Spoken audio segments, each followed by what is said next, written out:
Aujourd'hui, j'avais envie de vous faire découvrir une très belle idée, une très belle initiative qui est menée par nos amis, nos voisins belges. Il s'agit de Multivers Édition et pour parler de ce que fait Multivers Édition, vous l'avez compris, on va parler de livres. Je suis accompagné d'Emmanuel Gob. Bonjour Emmanuel. Bonjour. Alors, vous êtes administrateur délégué, fabricant de livres numériques pour Multivers Édition.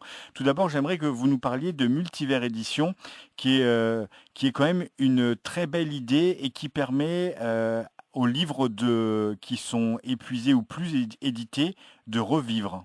C'est bien ça. C'est une idée qui traînait depuis longtemps avec Ayer Dahl, auteur bien connu de science-fiction qui nous a quittés dernièrement. Il voulait défendre les auteurs contre une loi française qui s'appelle Relire, qui désirait numériser sans l'accord de l'auteur leurs livres indisponibles.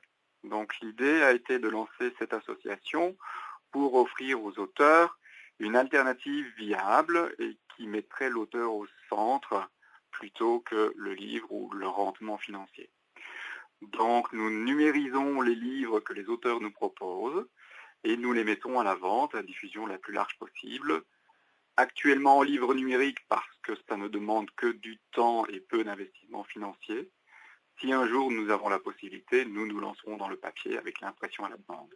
Alors, vous l'avez dit, Multivers Édition est né d'une volonté donc de vous et d'ailleurs d'Al de rééditer en numérique des livres qui n'étaient plus édités. Est-ce que ça veut dire que beaucoup d'éditeurs viennent vous voir pour faire numériser certains de leurs œuvres passées qui ont déjà eu plusieurs vies, peut-être? Aucun éditeur. Les auteurs viennent nous voir. Ah, Beaucoup d'auteurs viennent nous voir. Au début, non, parce que un nouveau concept, une nouvelle idée qui a été lancée. Donc, on a profité du grand réseau de notre ami Ayerdal, qui connaît tout le monde dans le milieu de la science-fiction, de la fantasy et autres, et du polar. Il est très connu dans le milieu des auteurs, puisqu'il était un grand défenseur de l'auteur et de ses droits. Donc, c'est plus le réseau qui était autour de lui. Petit à petit, nous avons augmenté notre popularité, donc les gens nous reconnaissent et comprennent ce que nous essayons de faire. Donc maintenant, les auteurs viennent d'eux-mêmes nous voir et nous proposent des titres à rééditer. et la particularité de ces livres numériques, c'est que vous les proposez sans DRM et sans code. Est-ce que vous pouvez nous expliquer ce qu'est ces codes et ces DRM qui nous embêtent, nous lecteurs? Alors les fameux DRM, Digital Rights Management, ce sont des sortes de verrous qui sont imposés par les libraires de revente à la demande des éditeurs. Ces DRM limitent l'accessibilité aux livres à un certain nombre de liseuses, à un certain nombre d'exemplaires. Il faut savoir que techniquement parlant, en fait, ces DRM posent parfois des problèmes aux acheteurs tout simplement. Donc c'est comme si vous achetiez un livre papier sur lequel il y a un cadenas et on vous donne une clé unique. Donc vous êtes le seul à pouvoir lire votre livre papier. Vous ne pouvez pas prêter cette clé, vous ne pouvez rien en faire, le livre est à vous, point. Donc nous avons décidé de faire ça sans DRM, qui n'a aucun sens, ça a un coût important, et il faut savoir que ça s'enlève en quelques secondes. Donc ça n'avait vraiment aucun sens à nos yeux. Donc nous proposons nos livres sans DRM et à des prix très attractifs. Les prix très attractifs, c'est pour combattre le piratage.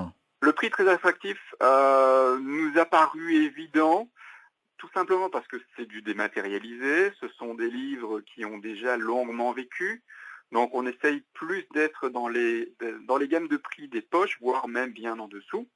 Ça n'a aucun sens d'aller vendre un livre à 20 euros quand il y a un livre de poche à 5 euros à côté. Et ce qui est bon à souligner, c'est que chez Multivers Édition, vous êtes tous bénévoles, vous faites ça par l'amour du livre, ou pour l'amour du livre.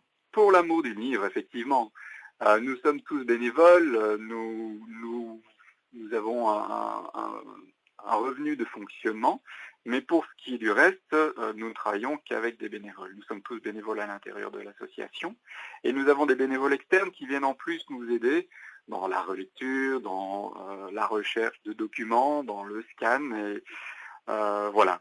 Donc effectivement, c'est purement sans but lucratif et c'est vraiment pour l'amour du livre et pour que ces livres réexistent, pour qu'ils soient lus. Certains ont disparu depuis 20-30 ans du marché et ça permet aux nouvelles générations de découvrir ces livres. Est-ce que vous êtes en recherche de livres à numériser ou est-ce que il y a tellement d'auteurs qui cherchent à faire numériser leurs ouvrages que vous avez du travail pour quelques années encore? Alors globalement, il y a tellement de livres non numérisés que nous aurions du travail pour des décennies. Là, nous avons encore suffisamment de livres pour quelques mois, en sachant que nous faisions à peu près une parution par semaine. Mais nous sommes toujours en recherche de livres, parce que c'est un travail sans fin. Donc tout auteur qui est intéressé par la réédition de son livre peut nous contacter, bien entendu. Et comment on fait pour vous contacter justement? Alors sur le site de multivers-édition.com, il y a notre formulaire de contact. Sinon, nous sommes présents sur Facebook et Twitter sans aucun problème, à Multivers Édition, et on peut me contacter sans problème. Merci Emmanuel Gob. Je rappelle que vous êtes administrateur délégué, fabricant de livres numériques chez Multivers Édition et que vous redonnez une vie à ces livres qui n'existent plus sous format papier. Vous leur redonnez une vie sous format numérique et on vous en remercie. À bientôt. Merci à vous, à bientôt.